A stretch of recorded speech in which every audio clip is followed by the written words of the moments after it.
How to do business and areas, doing business with Arabs. Timing is key. A guide to the calendar in the Middle East.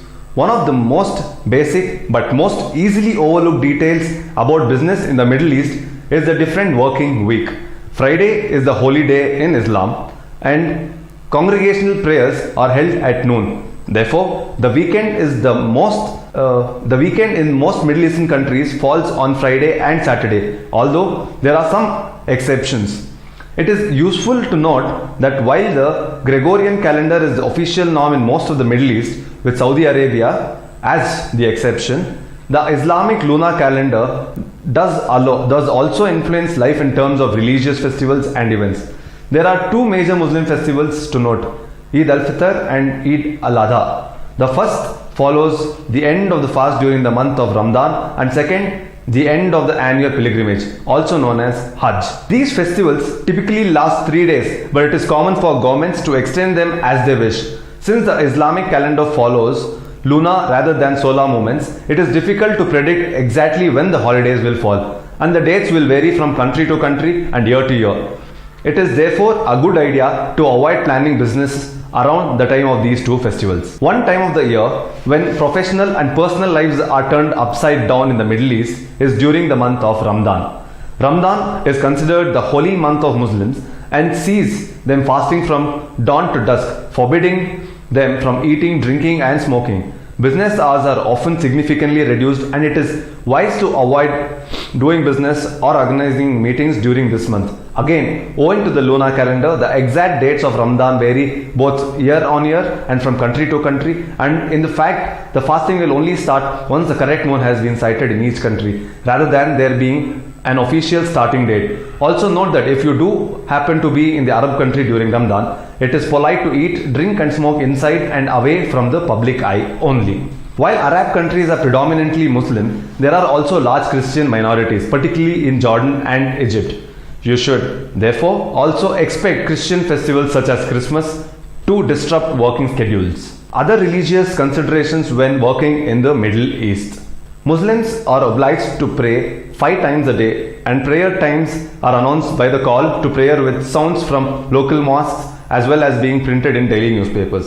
The rough timing of the 5 prayers are as follows. Number 1, Al-Fajr, dawn before sunrise. Number 2, Al-Zuhur, midday after the sun has reached its highest point in the sky. 3, Al-Azhar, late afternoon. 4th, Al-Maghrib, just after sunset. 5, Al-Isha, between sunset and midnight. Not all Muslims will go to the mosque to pray, many preferring to pray at home or in the office. Be aware that there will be separate prayer rooms for men and women in offices. It is a good idea to take prayer times into consideration when scheduling meetings. Muslims are forbidden from consuming both pork and alcohol, and as such, these products are difficult to find in many Middle Eastern countries and illegal in others. Country specific tips. Saudi Arabia. It is crucial when working in Saudi Arabia to employ a contact sponsor with high powered friends or relatives who can lead you to correct partnerships for your business plan. Note that once you have employed this contact, it is extremely difficult to switch to another. Coffee is often served towards the end of a meeting to signify that proceedings are drawing to a close, and sometimes incense will be lit at the point also. Loyalty to family. The House of Saud and the divine Islamic law is key to understanding a Saudi's mentality. Thinking is collective, oriented around the family and tribe, and a strong sense of fatalism owing to divine will is prevalent, meaning that most are happy to accept the status quo in society. Do not expect to see many women when conducting business in Saudi, although professional Saudi women are becoming more common. The public domain is seen as a male enclave, and women are subject to many restrictions by law, such as the ban on driving. For business women traveling to Saudi Arabia, the long black robe known as abaya, which covers from the neck to the ankles and all the way to the wrists, is mandatory. It is also advisable to wear a headscarf in case of an encounter with the religious police in the country.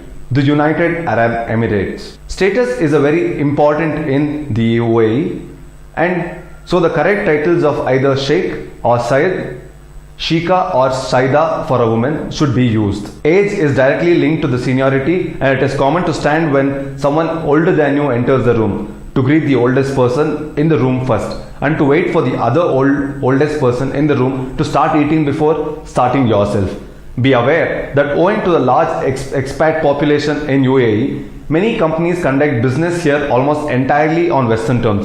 So it is important to have no preconceptions, as each business will be merging local and international values in its practices. The UAE, and in particular the Emirate Dubai, are famous for its international business opportunities, and all aspects of business etiquette, including the dress code, reflect this. As a businessman or woman in Emirates, you can largely expect to dress as you would anywhere else in the world. Jordan. When faced with a group of people, start by greeting the first person on your right and work your way around to the last person on to your left. As in many Arab countries, age is linked to seniority.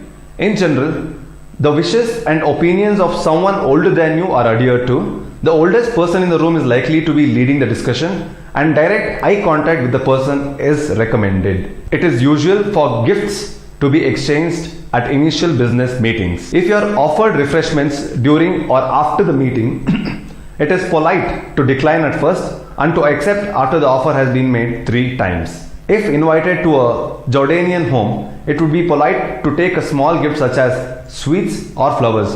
No gift should be too ostentatious or expensive, as it could be considered a bribe. Egypt. Consider employing a local agent to get you the right contacts and speed everything up.